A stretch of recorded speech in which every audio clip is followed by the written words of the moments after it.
Hey guys, welcome back to the channel. ಮೊದಲನೇದಾಗಿ bleacher report ಅವರ ಕಡೆಯಿಂದ ಕಳೆದ 25 ವರ್ಷದ top W superstar past 25 ಅಂತ ಒಂದು ಲಿಸ್ಟ್ ಬಿಡುಗಡೆ ಆಗಿದೆ.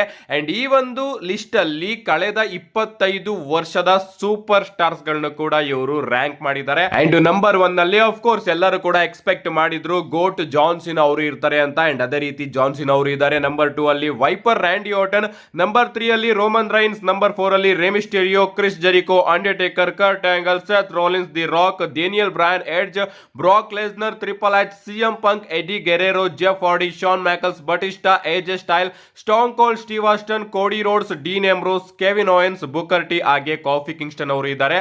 ಸೊ ಸ್ವಲ್ಪ ಗಮನ ಕೊಡಿ, ಈ ಒಂದು list recent W super stars ಗಳ ಲಿಸ್ಟ್ ಅಲ್ಲ, ಬದಲಿಗೆ ಕಳೆದ 25 ವರ್ಷದಿಂದ ಇವರು ರ್ಯಾಂಕ್ ಮಾಡಿರೋದು ಟಾಪ್ ಡಬ್ಲ್ಯೂ ಸೂಪರ್ ಸ್ಟಾರ್ಸ್ ಗಳು ಕಳೆದ 25 ವರ್ಷದಿಂದ ವರ್ಷಕ್ಕೊಬ್ಬೊಬ್ಬರು ರೀತಿ ರ್ಯಾಂಕ್ ಮಾಡ್ಕೊಂಡು ಬಂದಿದ್ದಾರೆ.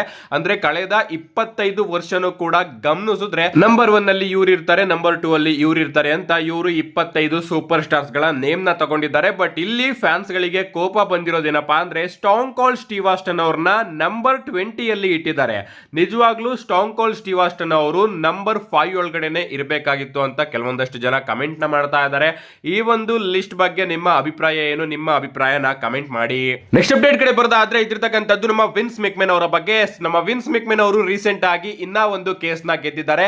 ನಾನಿಲ್ಲಿ ಅಲಿಗೇಷನ್ ಕೇಸ್ ಬಗ್ಗೆ ಮಾತಾಡ್ತಾ ಇಲ್ಲ, ಬದಲಿಗೆ ರೀಸೆಂಟ್ ಆಗಿ ನಮ್ಮ ವಿನ್ಸ್ ಮೆಕ್ಮೆನ್ ಅವರ ಮೇಲೆ ಇನ್ನ ಒಂದು ಕೇಸ್ ಬಂದಿತ್ತು. ಇವರು ಕುಡಿದು ಅಥವಾ ಏನೋ ಒಂದು ನಶೆಯಲ್ಲಿ ಗಾಡಿ ಓಡಿಸಬೇಕಾದ್ರೆ ಗುದ್ಕೊಂಡು ಆ ಒಂದು ಗಾಡಿ ಪಾರ್ಟ್ಸ್ ಗಳು ಬೇರೆ ಗಾಡಿ ಮೇಲೆ ಬಿದ್ದು ಆ ಗಾಡಿ ಓನರ್ ವಿನ್ಸ್ ಮೆಕ್ಮೆನ್ ಅವರ ಮೇಲೆ ಕೇಸ್ ಹಾಕಿದ್ರು. ಅಂಡ್ ಈ ಒಂದು ಕೇಸ್ ಎಲ್ಲ ಆಗಿತ್ತಲ್ಲ, ಇದು ಹಾಲ್ಕ್ ಹೋಗನ್ ಅವರ ಡೆತ್ ಟೈಮ್ ಅಲ್ಲಿ ಆಗಿದ್ದು. ಅಂಡ್ ರೂಮರ್ಸ್ ಗಳು ಬರ್ತಿರೋ ಪ್ರಕಾರ ನಮ್ಮ ವಿನ್ಸ್ ಮೆಕ್ಮೆನ್ ಅವರು ಹಾಲ್ಕ್ ಹೋಗನ್ ಅವರು ಈ ಒಂದು ಪ್ರಪಂಚದಲ್ಲಿ ಇಲ್ಲ ಅಂತ ಗೊತ್ತಾದ್ಮೇಲೆ ರ್ಯಾಶ್ ಆಗಿ ಡ್ರೈವಿಂಗ್ ನ ಮಾಡಿ ಈ ರೀತಿ ಮಾಡ್ಕೊಂಡಿದ್ರು ಅಂತಾನು ಕೂಡ ರಿಪೋರ್ಟ್ಸ್ ಗಳು ಬಂದಿತ್ತು. ಆ ಒಂದು ಟೈಮ್ ಅಲ್ಲಿ ಈ ಒಂದು ವಿಚಾರನ ನಾನು ನನ್ನ ಚಾನೆಲ್ ಅಲ್ಲಿ ಕಂಪ್ಲೀಟ್ ಆಗಿ ಕವರ್ ಮಾಡಿದ್ದೆ.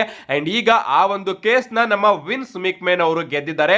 ಬಟ್ ಕೋರ್ಟ್ ಕೆಲವೊಂದಷ್ಟು ರಿಸ್ಟ್ರಿಕ್ಷನ್ಸ್ ಗಳನ್ನ ಹಾಕಿದೆ.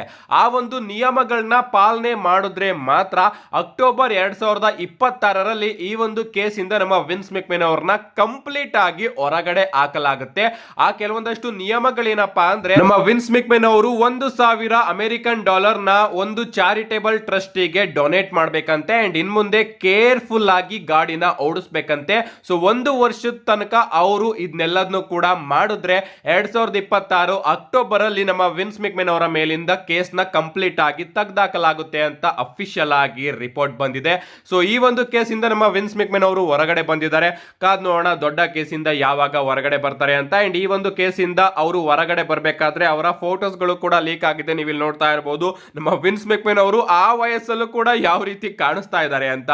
ನೆಕ್ಸ್ಟ್ ಅಪ್ಡೇಟ್ ಕಡೆ ಬರೋದಾದ್ರೆ ಇದ್ದಿರ್ತಕ್ಕಂಥದ್ದು ಆಂಡ್ರಾದೆ ಅವರ ಬಗ್ಗೆ. ಲಿಟ್ರಲಿ ಆಂಡ್ರಾದೆ ಅವರ ಕರಿಯರ್ ಡೌನ್ ಆಗ್ತಾನೆ ಇದೆ.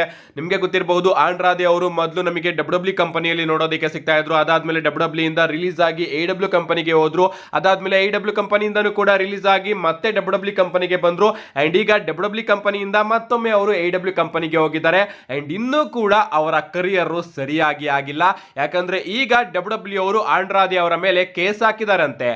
ಆಂಡ್ರಾದೆ ಅವರು ಡಬ್ಲ್ಯೂ ನ ಬಿಟ್ಟು AEW ಕಂಪನಿಗೆ ಹೋಗೋದಕ್ಕೆ ಮೇನ್ ರೀಸನ್ ಏನಪ್ಪಾ ಅಂದ್ರೆ ಅವರಿಗೆ ಚೆನ್ನಾಗಿ ಬುಕ್ಕಿಂಗ್ ಸಿಗ್ತಾ ಇರಲಿಲ್ಲ. ಅದಕ್ಕೋಸ್ಕರ ಅವರು ವಾಕ್ಔಟ್ ಮಾಡಿದ್ರು ಡಬ್ಲ್ಯೂ ಕಂಪನಿನ. ಸೊ ಡಬ್ಲ್ಯೂ ಅವರು ಕೂಡ ಅವರ ಕಾಂಟ್ರಾಕ್ಟ್ ನ ತೆಗೆದಾಕಿದ್ರು. ಬಟ್ ಕಾಂಟ್ರಾಕ್ಟ್ ನ ತೆಗೆದಾಕಿದ್ರು ಕೂಡ 90 ಡೇಸ್ ನಾನ್ ಕಂಪಿಟೇಬಲ್ ಕ್ಲಾ ಇನ್ನೂ ಕೂಡ ಅಪ್ಲೈ ಆಗುತ್ತೆ. ಅಫ್ಕೋರ್ಸ್ ನಮ್ಮ ಆಂಡ್ರಾದೆ ಅವರು ಕೂಡ ವಾದ ಮಾಡಿದ್ದಾರೆ, ಆ ಒಂದು ದುಡ್ಡು ನನಗೆ ಬೇಡ, ನಾನು ಆ ಒಂದು ದುಡ್ಡನ್ನ ನಿಮ್ ಕೈಯಿಂದ ಇಸ್ಕೊಳ್ಳೋದಿಲ್ಲ, ಅದಕ್ಕೋಸ್ಕರ ನಾನು AEW ಕಂಪನಿಗೆ ಹೋದೆ ಅಂತ.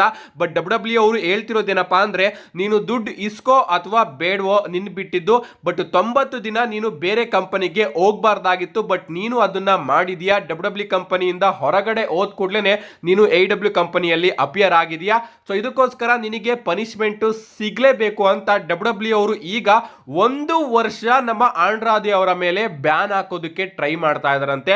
ಸೊ ಇದೇನಾದ್ರೂ ನಮ್ಮ ಆಂಡ್ರಾದೆ ಅವರ ಮೇಲೆ ಬಿದ್ರೆ ಇನ್ನ 1 ವರ್ಷ ನಮ್ಮ ಆಂಡ್ರಾದೆ ಅವರು ಎಲ್ಲೂ ಕೂಡ ಕಂಪೀಟ್ ಮಾಡೋಂಗಿಲ್ಲ. ಸೊ 1 ವರ್ಷ ಅವರ ಕರಿಯರ್ ಫುಲ್ ಮುಗ್ದೋಯ್ತು ಅಂತಾನೆ ಲೆಕ್ಕ. ಕಾದ್ ನೋಡೋಣ. ಸದ್ಯಕ್ಕೆ ಈ ರೀತಿ ಹಾಕಬಹುದು ಪನಿಷ್ಮೆಂಟ್ ನ ಅಂತ ಅಪ್ಡೇಟ್ ಗಳು ಬರ್ತಾ ಇದೆ, ಇನ್ನೂ ಕೂಡ ಹಾಕಿಲ್ಲ. ಇದೇನಾದ್ರೂ ಅಫಿಷಿಯಲ್ ಆದ್ರೆ 1 ವರ್ಷ ನಮ್ಮ ಆಂಡ್ರಾದೆ ಅವರು ನಮಗೆ ಎಲ್ಲೂ ಕೂಡ ನೋಡೋದಕ್ಕೆ ಸಿಗೋದಿಲ್ಲ. ನಿಜವಾಗ್ಲೂ ಅರ್ಜೆಂಟ್ ಅಲ್ಲಿ ಡಿಸಿಷನ್ ನ ತಗೊಂಡ್ರೆ ತನ್ನ ಕರಿಯರ್ ಇದೇ ರೀತಿ ಆಗೋದು. ನಮ್ಮ ನೆಕ್ಸ್ಟ್ ಅಪ್ಡೇಟ್ ಕಡೆ ಬರೋದಾದ್ರೆ ಇದಿರ್ತಕ್ಕಂಥದ್ದು ಜೇಕೋ ಫಾಟೋ ಅವರ ಬಗ್ಗೆ. ಲಿಟರಲಿ ಗೈಸ್, ಜೇಕೋ ಫಾಟೋ ಅವರ ಬಗ್ಗೆ ಒಂದು ಬ್ಯಾಡ್ ನ್ಯೂಸ್ ಏನಪ್ಪಾ ಅಂದ್ರೆ ಜೇಕೋ ಫಾಟೋ ಅವರಿಗೆ ನಾನ್ ರೆಸ್ಲಿಂಗ್ ಇಂಜುರಿ ಆಗಿದೆ ಅಂತಾನೆ ಹೇಳ್ಬಹುದು. ಅಂದ್ರೆ ರೆಸ್ಲಿಂಗ್ ಮಾಡಬೇಕಾದ್ರೆ ಯಾವುದೇ ರೀತಿಯ ಪ್ರಾಬ್ಲಮ್ ಆಗಿಲ್ಲ, ಬದಲಿಗೆ ಮನೆಯಲ್ಲಿ ಇರಬೇಕಾದ್ರೆ ಅಥವಾ ಔಟ್ ಸೈಡ್ ಇರಬೇಕಾದ್ರೆ ಅವರಿಗೆ ಒಂದು ಇಂಜುರಿ ಆಗಿದೆಯಂತೆ. ಅಂಡ್ ಇದರಿಂದ ಪ್ರಾಬಬ್ಲಿ ಜೇಕೋ ಫಾಟೋ ಅವರು ಸ್ವಲ್ಪ ದಿನ ಡಬ್ಲ್ಯೂ ಕಂಪನಿಯಿಂದ ಆಫ್ ಇರಬಹುದು ಅಂತ ಅಪ್ಡೇಟ್ ಗಳು ಬರ್ತಾ ಇದೆ. ಆದ್ರೂ ಕೂಡ ಡಬ್ಲ್ಯೂ ಅವರು ನಾಳೆಯ ಸ್ಮ್ಯಾಕ್ ಡೌನ್ ಗೆ ಜೇಕೋ ಫಾಟೋ ಹಾಗೆ ಡ್ರೂ ಮ್ಯಾಕೆಂಟೈರ್ ಅವರ ಮ್ಯಾಚ್ ನ ಕನ್ಫರ್ಮ್ ಮಾಡಿದ್ದಾರೆ. ಪ್ರಾಬಬ್ಲಿ ಆ ಒಂದು ಮ್ಯಾಚ್ ಅಲ್ಲಿ ನಮ್ಮ ಡ್ರೂ ಮ್ಯಾಕೆಂಟೈರ್ ಅವರು ಜೇಕೋ ಫಾಟೋ ಅವರ ಮೇಲೆ ಬ್ರೂಟಲ್ ಆಗಿ ಅಟ್ಯಾಕ್ ಮಾಡಬಹುದು. ಅಂಡ್ ಹಿಂಗೆ ಡಬ್ಲ್ಯೂ ಅವರು ಜೇಕೋ ಫಾಟೋ ಅವರನ್ನ ಸ್ಟೋರಿ ಲೈನ್ ಅಲ್ಲೂ ಕೂಡ ಇಂಜುರಿ ಮಾಡಿ ಡಬ್ಲ್ಯೂ ಕಂಪನಿಯಿಂದ ಬ್ರೇಕ್ ನ ಕೊಡಬಹುದು. ಲಿಟರಲಿ ಜೇಕೋ ಫಾಟೋ ಅವರು ಕೋಡಿ ರೋಡ್ಸ್ ಅವರಿಗೆ ಹೇಳ್ತಾ ಇದ್ರು, ನಾನು ನೆಕ್ಸ್ಟ್ ನಿನ್ನ ಚಾಂಪಿಯನ್ಶಿಪ್ ಗೆ ಬರ್ತಾ ಇದ್ದೀನಿ ಅಂತ. ಬಟ್ ಈಗ ಪ್ರಾಬಬ್ಲಿ ಅವ್ರಿಗೂ ಕೂಡ ಇಂಜುರಿ ಆಗಿ ಸ್ವಲ್ಪ ರೆಸ್ಟ್ ಅವ್ರಿಗೂ ಕೂಡ ಬೇಕಾಗಿದೆ. ಇಂಜುರಿ ಬಗ್ಗೆ ಮಾತಾಡ್ತಿದ್ವಿ ಅಂದ್ರೆ ನಮ್ಮ ಸತ್ ಫ್ರೀಕಿನ್ ರಾಲೆನ್ಸ್ ಅವರ ಬಗ್ಗೆನೂ ಕೂಡ ಮಾತಾಡೋಣ. ಅಂಡ್ ನಮ್ಮ ನೆಕ್ಸ್ಟ್ ಅಂಡ್ ಫೈನಲ್ ಅಪ್ಡೇಟ್ ಇರೋದು ಕೂಡ ಅವ್ರ ಬಗ್ಗೆನೇ. ರೀಸೆಂಟ್ ಆಗಿ ನಮ್ಮ ಡೇವ್ ಮೆಲ್ಸನ್ ಅವರು ಹೇಳಿರೋ ಪ್ರಕಾರ ಸತ್ ಫ್ರೀಕಿನ್ ರಾಲೆನ್ಸ್ ಅವರಿಗೆ ಸರ್ಜರಿಯ ಅಗತ್ಯಕತೆ ಇದೆಯಂತೆ. ಡೇವ್ ಮೆಲ್ಸನ್ ಅವರಿಗೆ ಗೊತ್ತಾಗಿದೆಯಂತೆ ಸೆತ್ ರಾಲೆನ್ಸ್ ಅವರು ಆದಷ್ಟು ಬೇಗ ಸರ್ಜರಿಗೆ ಒಳಪಡಬೇಕು ಅಂತ. ಅಂಡ್ ಡಬ್ಲ್ಯೂ ಅವರು ಆ ಒಂದು ವರ್ಲ್ಡ್ ಹೆವಿವೇಟ್ ಚಾಂಪಿಯನ್ಶಿಪ್ ನ ಇಟ್ಕೊಂಡು ಏನ್ ಮಾಡ್ತಾರೆ ಅಂತ ಯಾವುದೇ ರೀತಿಯ ಐಡಿಯಾ ಇಲ್ಲ. ಬಟ್ ಸೆತ್ ರಾಲೆನ್ಸ್ ಅವರಿಗೆ ಸರ್ಜರಿಯ ಅಗತ್ಯಕತೆ ಇದೆ. ಅಂಡ್ ಸರ್ಜರಿ ಆದ್ರೆ ಅಫ್ಕೋರ್ಸ್ ಅವರು ಲಾಂಗ್ ಟೈಮ್ ತನಕ ಡಬ್ಲ್ಯೂ ಕಂಪನಿಯಿಂದ ಹೊರಗಡೆ ಇರ್ತಾರೆ. ಅಂಡ್ ಯಾರಿಗ್ ಗೊತ್ತು, ರಸ್ಸಲ್ ಮೇನಿಯಾ 42 ಕೂಡ ಸೆತ್ ರಾಲೆನ್ಸ್ ಅವರು ಮಿಸ್ ಮಾಡ್ಕೋಬಹುದು ಪ್ರಾಬಬ್ಲಿ ಅಂತ ನಮ್ಮ ಡೇವ್ ಮೆಲ್ಸನ್ ಅವರು ಅಪ್ಡೇಟ್ ನ ಕೊಟ್ಟಿದ್ದಾರೆ. ನಿಜವಾಗ್ಲೂ ಈ ಒಂದು ಅಪ್ಡೇಟ್ ನ ನೋಡಿ ನನಗಂತೂ ಸಿಕ್ಕಾಪಟ್ಟೆ ಬೇಜಾರಾಯ್ತು. ಕಾದ್ ನೋಡೋಣ ಗೈಸ್, ನಮ್ಮ ಸೆತ್ ರಾಲೆನ್ಸ್ ಅವರ ಇಂಜುರಿ ಅಪ್ಡೇಟ್ ಇನ್ನೂ ಕೂಡ ಯಾವ ರೀತಿ ಬರುತ್ತೆ ಅಂತ. ಒಟ್ಟಿನಲ್ಲಿ ನಮ್ಮ ಡೇವ್ ಮೆಲ್ಸನ್ ಅವರ ಪ್ರಕಾರ ಸೆತ್ ರಾಲೆನ್ಸ್ ಅವರಿಗೆ ಸರ್ಜರಿಯ ಅಗತ್ಯಕತೆ ಇದೆಯಂತೆ. ಅಂಡ್ ಅವರು ಪ್ರಾಬಬ್ಲಿ ಮುಂದಿನ ವರ್ಷದ ರಸ್ಸಲ್ ಮೇನಿಯನ್ನು ಕೂಡ ಮಿಸ್ ಮಾಡ್ಕೋತಾರಂತೆ. ನಿಮ್ಮ ಅನಿಸಿಕೆನ ತಿಳಿಸಿ ಇದ್ರ ಬಗ್ಗೆ ಅಂತ ಹೇಳ್ತಾ ಸಿಗ್ತೀನಿ ಸಂಜೆ ವಿಡಿಯೋದಲ್ಲಿ. ನಾಳೆ ಸ್ಮ್ಯಾಕ್ ಡೌನ್ ನಲ್ಲಿ ಏನೇನಾಗುತ್ತೆ ಅಂತ ತಿಳಿಸ್ಕೊಡ್ತೀನಿ. See you guys in my next video.